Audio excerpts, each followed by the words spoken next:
हमारी जिंदगी शुरुआत कहां से होती है? जिंदगी की शुरुआत कहां से होती है? मां के गर्भ से। आज के टाइम पर हमारे देश में, हमारे स्टेट हरियाणा में, चंडीगढ़ में यह नियमावली के अंदर लिखा हुआ है कि यदि आपने अपने बच्चे का, जो आपने पेट में लिया है, जो जिसको आपने गर्भ में धारण किया है, यदि आपने उसका सरकार के पास रजिस्ट्रेशन नहीं करवाया है, आंगनवाड़ी के पास, तो आपका अल्ट्रासाउंड नहीं होगा। तो आपको अपने गर्भ में बच्चा रखने की आजादी है? वो कह रहे हैं नहीं है। उसके बाद मैं आपको बताता हूं, जब वो गर्भ के दौरान आपको अल्ट्रासाउंड करवाने के बाद बिना मतलब के बेफजूल के फार्मा कंपनियों के हिसाब से आपको टैबलेट्स और इंजेक्शन लगवाने पड़ेंगे। आप नहीं चाहेंगे तो आपको डिलीवरी के टाइम पर मदद नहीं करेगी सरकार। तो यानी आपके पूरे 9 महीने आजादी से गुजर रहे हैं? नहीं गुजर रहे हैं। ये मैं आपको बता रहा हूं, जिसको या तो आपको जवाब देना पड़ेगा, नहीं तो मैं बता रहा हूं, आपको जवाब देना पड़ेगा कि अगर ऐसा हो रहा है तो क्या आप इसे आजादी मान रहे हैं, यह आपको सोचना है। अगला नंबर आता है जब बच्चे की डिलीवरी होती है। फॉर योर काइंड इंफॉर्मेशन, मैं आपको बता रहा हूं, गांव के अंदर नॉर्मल डिलीवरी के लिए हर गांव में 2 या 1 तो कम से कम दाई हुआ करती थी, और इतना तजुर्बा उन्हें हुआ करता था कि अल्ट्रासाउंड करवाने की जरूरत नहीं है। कई बार तो पेट देख करके, अदरवाइज हाथ लगा करके वो ये बता देते हैं कि पोजीशन क्या है, लड़का है कि लड़की है, क्या है, सब कुछ बता दिया करते थे। पता ही होगा आप लोगों को, मेरी माताएं बैठी हैं, इन सबको पता है, जो बुजुर्ग बैठे हैं। आज के वक्त ये नोटिफिकेशन है कि यदि गांव के अंदर दाई ने अगर डिलीवरी करवा दी तो उसके ऊपर एफआईआर होगी। यानी आपने नॉर्मल डिलीवरी करवा दी तो एफआईआर होगी, और हर आशा वर्कर को हर डिलीवरी पर इंसेंटिव के नाम पर रिश्वत मिलती है। तो आपको काटना उनकी मजबूरी हो चुकी है। तो जहां पर 99% जो बर्थ हैं, जो 99% जो जन्म है, जो प्रसव है, वो कुदरती होने चाहिए थे बिना किसी ऑपरेशन के, उन 99 की बजाय आज के टाइम पर केवल 5 से 10% डिलीवरी ही नॉर्मल हो रही है। बाकी सबको काटा जा रहा है अननेसेसरी तरीके से। क्या आप इसे आजादी कहते हैं? अगर दाई के ऊपर एफआईआर हो रही है, देसी नुस्खे से इलाज करने पर एफआईआर होती है, और आपको केवल सरकारी डॉक्टर या फिर आपको आयुष वाले या दूसरे प्राइवेट डॉक्टर या रजिस्टर्ड फार्मा कंपनियों के दलालों के पास ही जाकर अपने बच्चों का इलाज कराना पड़ेगा, तो वो आजादी है कि गुलामी है? बताइए जरा। चलिए आगे बताते हैं। अभी बच्चा गर्भ से निकला है, मां के गर्भ से निकलते ही हॉस्पिटल के अंदर आपको यह समझना पड़ेगा, क्योंकि मैं जो बातें बता रहा हूं इस पर डिस्कशन कहीं नहीं होता है। हमारे जब घरों के अंदर कुदरती तरीके से जब जीवन जिया करते थे, और उस वक्त जब कोई बच्चा जन्म लेता था, तो उस घर के अंदर सीधा डायरेक्ट मां की आंखों में दिए की रोशनी भी ना लगे, इस बात का इंतजाम किया जाता था। क्यों माता जी? दिए की रोशनी भी सीधी ना लगे, इसका इंतजाम किया जाता था। वो दोनों के लिए था, जो माता है उसके लिए भी और जो बच्चा है उसके लिए भी, क्योंकि सीधा अचानक से कृत्रिम या कुदरती रोशनी अगर आंखों पे पड़ती है तो वो आंखों के लिए और शरीर के लिए बहुत हानिकारक होती है। आज के टाइम पर आपके बच्चे का ऑपरेशन ही एलईडी वाली बड़ी वाली व्हाइट लाइट के अंडर होता है, और किसी भी मां बाप को नहीं मालूम है कि वो लाइट उस मां के लिए, जीवन भर के लिए, आने वाले वक्त में और उस बच्चे के लिए कितनी खतरनाक होने वाली है। कारण क्या है? यहां हमारे माएं बोलती होती है, कागा होता है, छोटा दिमाग, जिसे पाइनियल ग्लैंड बोलते हैं, जो आदमी को सही और गलत का निर्णय लेने की ताकत देती है। वो पाइनियल ग्लैंड पे अगर कोई चीज अटैक करती है तो व्हाइट लाइट करती है। सूरज की जो रोशनी है वो येलो है, पीली है। सफेद लाइट, जहां सारे रंग होंगे, वो सारे रंग जब इसके ऊपर पड़ते हैं तो आदमी की सोचने समझने की क्षमता खत्म हो जाती है। तो आपकी इंफॉर्मेशन के लिए बता दूं, आपको आपके घर में एक भी लाइट येलो नहीं होगी, मैं पूरी गारंटी के साथ कह सकता हूं, क्योंकि आपको प्रोग्राम इस तरीके से कर दिया कि आपकी गाड़ी की लाइट, आपकी हेडलाइट, आपकी एलईडी, आपको कहा जाता है एलईडी है, एलईडी यहां पार्क में भी लगी होंगी, एक बार 5 सेकंड के लिए आप उस एलईडी को देख लो, दोबारा आपको आसपास दिखना बंद हो जाता है। और ये हमें दिखाई नहीं दे रहा है। कमाल की बात यह है कि हम समझ नहीं पा रहे हैं कि आपके साथ आपको मजबूर किया जा रहा है उस तरह की जिंदगी जीने के लिए जो वो चाहते हैं। वो कौन है? ये भी चर्चा का विषय है, क्योंकि वो ना कांग्रेसी है, ना भाजपाई है, ना इनेलो का है, ना किसी पार्टी का है, ना कोई नेता है, ना कुछ नहीं है। वो कौन है वो आपको मालूम नहीं है। इसके ऊपर बहुत लंबी रिसर्च है। तो जी, बच्चा पैदा हो गया। बच्चा पैदा होने के बाद सबसे पहली चीज लाइट। अगले नंबर पर आप सब लोगों को मालूम भी नहीं है कि आपके बच्चे का जन्म यदि अस्पताल में हुआ है तो उसके पैरों के निशान लिए जाते हैं। पता है आपको? किस किस को मालूम है? और वो पैरों के निशान वेटिकन सिटी में भेजे जाते हैं कि एक गुलाम और पैदा हो गया। उसके नाम का एक अकाउंट खुलता है, वो बाद की बात है, क्योंकि एक कुदरती नियम है। मैं आपको एक चीज बता रहा हूं जो कभी कोई डिस्कशन में नहीं करेगा। एक कुदरती नियम है जो हमारे पुरखे इस्तेमाल किया करते थे उस नियम का, और उसको बोला करते थे। अगर आपको ध्यान हो, आप में से किसान परिवार से कौन कौन है बैकग्राउंड में? बैकग्राउंड में किसान परिवार से, जो किसान परिवार से हैं वो मेरी बात को बड़े आसानी से समझ पाएंगे। किसान अपने खेत में ट्रैक्टर या हल चला रहा है और आगे खेत में अगर टटीरी ने अंडे दे रखे हैं तो किसान कभी भी उन अंडों को उठा करके साइड में नहीं रखता है, कभी भी नहीं रखता है। यह नियम है कि जिस जगह पर जिस जीव ने आ करके अपना घोंसला, अपनी छत बना ली है रहने का जुगाड़, तो कोई दूसरा आदमी उसे छेड़ेगा नहीं। या तो उसको जैसे छत आने से पहले उसे तोड़ा जाए वो बात अलग है, वो घोंसला बनाने से पहले उसका घोंसले का इंतजाम बाहर कर दिया जाए तो अलग है। अदरवाइज किसी का बना हुआ घोंसला नहीं तोड़ा जाएगा। पता होगा ना आपको यह किस लिए होता है? क्योंकि यह कुदरत का नियम है। कुदरत का नियम क्या है कि जो भी जीव इस धरती पर आ गया, जो भी जीव इस धरती पर पैदा हो गया, उसका इस धरती पर बराबर हक हो जाएगा।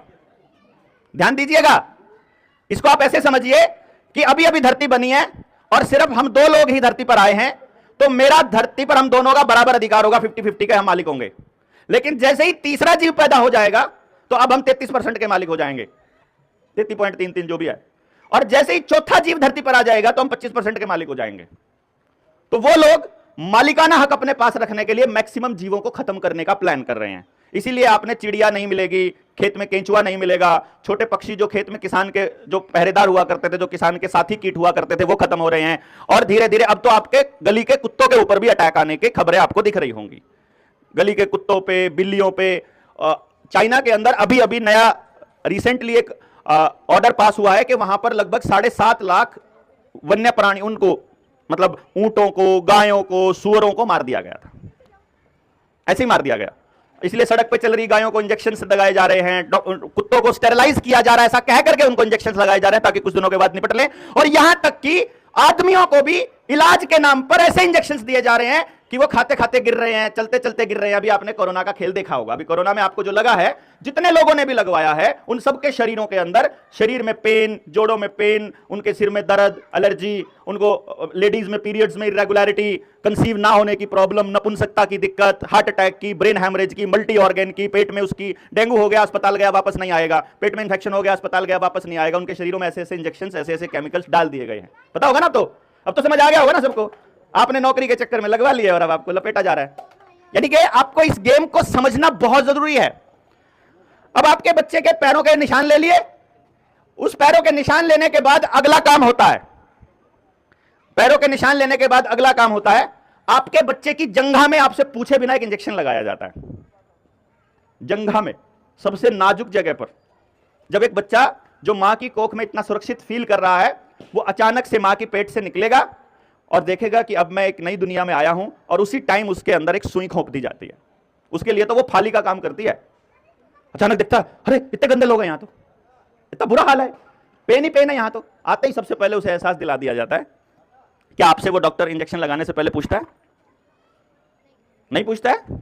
बच्चा आपका, आपने पालना है, उसकी हेल्थ की जिम्मेदारी आपकी है, लेकिन वो इंजेक्शन लगाने से पहले आपसे पूछा नहीं जाता है। जब आपके बच्चे के बारे में कोई निर्णय लेना आपके हाथ में ही नहीं है, तो इसको आप आजादी कहते हैं? पेट में रखना आप अपनी मर्जी से नहीं रख सकते, उसको 9 महीने अपनी मर्जी से नहीं पाल सकते पेट में, बाहर आने के बाद भी आप अपनी मर्जी से नहीं पाल सकते। अब उसके बाद वो कहते हैं आपको इसका आधार कार्ड, इसका रजिस्ट्रेशन और इसका जन्म प्रमाण पत्र बनवाना पड़ेगा। बोलते हैं बच्चा हमारा है, उसका कौन सा कागज बनेगा नहीं बनेगा ये कौन तय करेगा? हम तय करेंगे। लेकिन आपको बोला और किसको आपको फिर क्या कहेंगे? डेट ऑफ बर्थ सर्टिफिकेट नहीं होगा तो आप दाखला नहीं ले सकते, डेट ऑफ बर्थ सर्टिफिकेट नहीं होगा तो आधार कार्ड नहीं बनेगा, आधार कार्ड नहीं होगा तो आपका कोई काम नहीं होगा। आपको ऐसा बताया जाता है। यानी अगर आपने उनके हिसाब से कोई कागज नहीं बनाया है तो आपके जीवन को चलाने के लिए जो जो चीजें चाहिए वो आपको नहीं मिलेंगी। वो ऐसा कह रहे हैं, ऐसा कह रहे हैं। तो भैया गुलामी में और आजादी में फर्क क्या है फिर? नहीं समझे आप? मेरा बच्चा स्कूल जाना चाहता है और मेरे पास डेट ऑफ बर्थ का सर्टिफिकेट नहीं है, मुझे सिखाने के लिए मुझे वो कागज बनवाना पड़ेगा। क्या इसको आप आजादी कह रहे हैं? भाई गुलामी आप, अब गांव घर में हम गुलाम रखते हैं ना, गांव के अंदर रखते हैं। बताइए, गाय को भैंस को बांध के रखते हैं ना, और दूध नहीं देती है तो ऊपर से डंडा बरसाया जाता है मारते हैं ना जी। पहले हम उसके आगे जब दूध नहीं देती है, पहले हम उसके आगे उसके घास के ऊपर चून बुरकाया करें कि के बराया चून के लालच में ही दूध दे दे। जब चून के लालच में नहीं देगा तो फिर वो खिंचता हुआ आदमी फिर उस पर लठ भी बरसाया करे। तो उसमें आप में कोई फर्क हो रहा है? नहीं, मतलब मेरे को बताइए आपको अगर ये नजर आ रहा है कि जैसे आपको बांधा जाता है वैसे ही कोरोना के दौरान आपको बांधा नहीं गया। इस जिले की बॉर्डर से उस तरफ जाने से पहले आपको एक सर्टिफिकेट बनवाना पड़ेगा, आपको सरकार के किसी एजेंसी से परमिशन लेनी पड़ेगी। आप वो रजिस्ट्री नहीं करवाएंगे तो आपको उधर नहीं जाने दिया जाएगा। आपने ये सर्टिफिकेट नहीं बनवाया तो आपको ये काम नहीं होगा।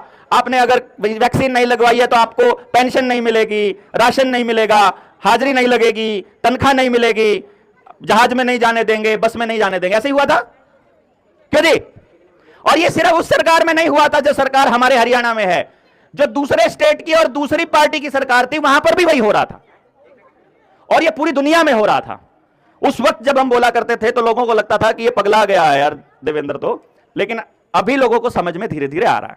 चलिए, आपका आधार कार्ड नहीं होगा तो आपके बच्चे का जीवन नहीं माना जाएगा। आपके बच्चे का जन्म इस धरती पर हो गया है ये नहीं माना जाएगा। आपके बच्चे को इस धरती का प्राणी नहीं माना जाएगा। इसको आप आजादी कह रहे हैं, मुझे कोई दिक्कत नहीं है, आप कह सकते हैं। उसके बाद चलिए, वो बच्चा 2-2.5 साल का हो गया है आजकल के, जो मतलब मैं भी उसी कैटेगरी में था कुछ साल पहले, इसलिए अपने ऊपर डायरेक्ट अटैक मत मान लेना। फिर हमारे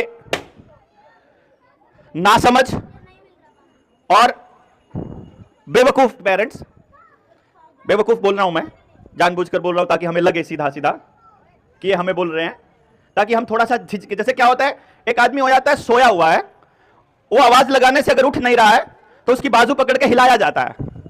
जो सोया हुआ है उसे बाजू पकड़ के हिला करके उठाया जा सकता है। जो दड़ मार के पड़ा है ना, जो जानबूझ के आंख बंद करके पड़ा, सोया नहीं है लेकिन जागा तो सब दिख रहा है, सुन तो रहा है उसे, उसको नहीं जगाया जा सकता। तो आप में से जो सचमुच सोए हुए हैं उनको जगाने के लिए मैं ये बातें बोल रहा हूं। जो दड़ मारे पड़ा है उसके लिए नहीं है मेरी बातें।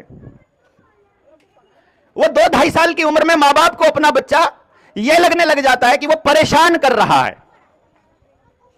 नहीं समझ रहे आप? 2.5 साल की उम्र में उसे किसी प्ले वे में भेज दिया जाता है और प्ले वे में आपके बच्चे को भेज करके वहां खेल नहीं होता है, वहां शुरू होती है बच्चे की प्रोग्रामिंग। यदि आपको सचमुच, आप में से जेल में कौन कौन गया आज तक? जेल जाने का मौका मिला? मुझे 3 बार मौका मिला। अगर आप में से कोई जेल गया है तो बहुत अच्छी बात है, उसे पता होगा। और यदि नहीं गया है तो जेल का और स्कूल का माहौल बिल्कुल एग्जैक्ट एक जैसा है। उसमें दिनचर्या जेलर बताता है कि कितने बजे तुमको उठना है, यहां मास्टर जी बताते हैं तुम्हें कितने बजे उठना है या क्या काम करना है, कितने बजे आना है। वहां कैसे चलना है यह जेलर बताता है, यहां मास्टर जी बताते हैं।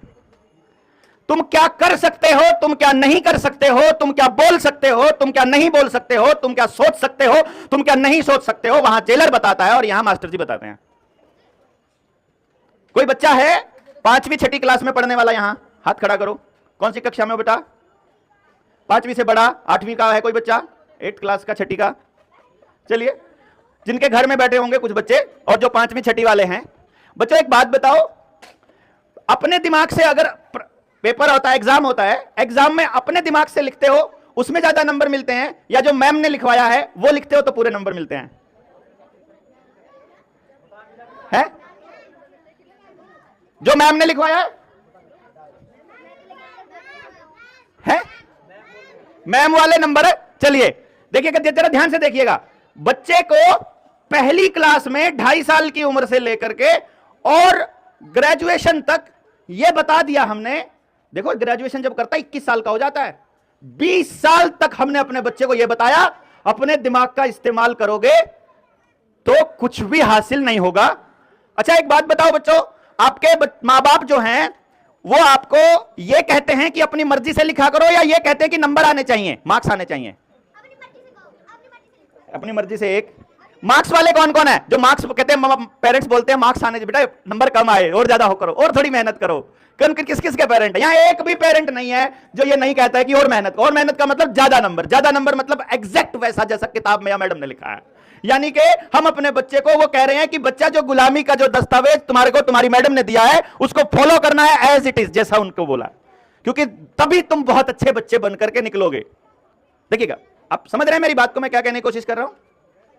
हां जी, क्योंकि आपको एज अ पेरेंट ये फील हो रहा है कि मेरे बच्चे के अगर नंबर नहीं आए तो वो जिंदगी में कुछ कर नहीं पाएगा, वो जिंदगी में, उस दुनिया में कहीं अपने लिए जगह नहीं ढूंढ पाएगा। ऐसा ही लगता है ना जी, कि कंपटीशन का जमाना है, बिना नंबरों के बात बनेगी नहीं, नंबर होंगे तभी जीवन सक्सेसफुल है। ऐसा ही हमारे दिमाग में है, और ये सबके दिमाग में है।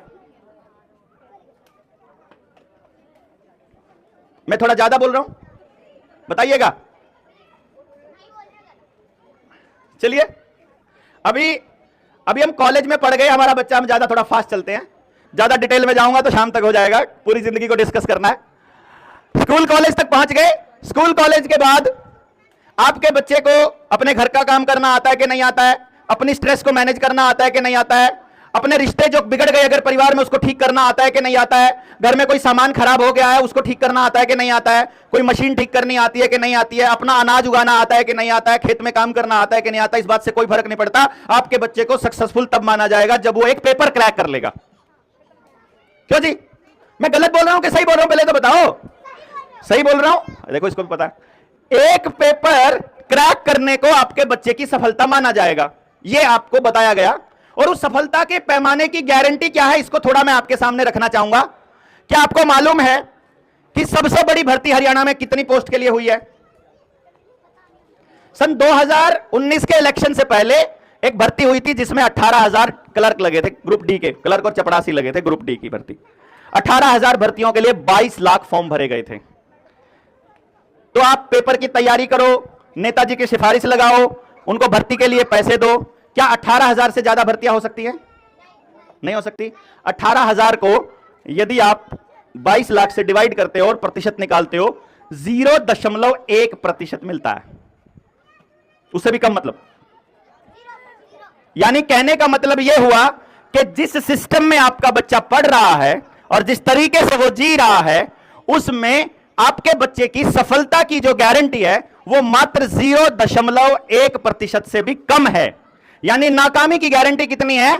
99.9% से ज्यादा। यानी जिस तरीके, देखो, सफलता की गारंटी आपने पेपर दिया, और पेपर में सफलता की गारंटी उसके जितनी पोस्ट है उस पर निर्भर करेगा, और पोस्ट और जितने बच्चे एलिजिबल है उस पर निर्भर करेगा। तो वो इसका मतलब है कि आपके बच्चे की नाकामी की गारंटी 99.9%, और आप इसको सही मान रहे हैं। यह आजादी है, अपनी मर्जी से सोच पा रहे हो या आपको सोचने के लिए मजबूर किया जा रहा है? यह सवाल आपके दिमाग में मैं डालने की कोशिश कर रहा हूं।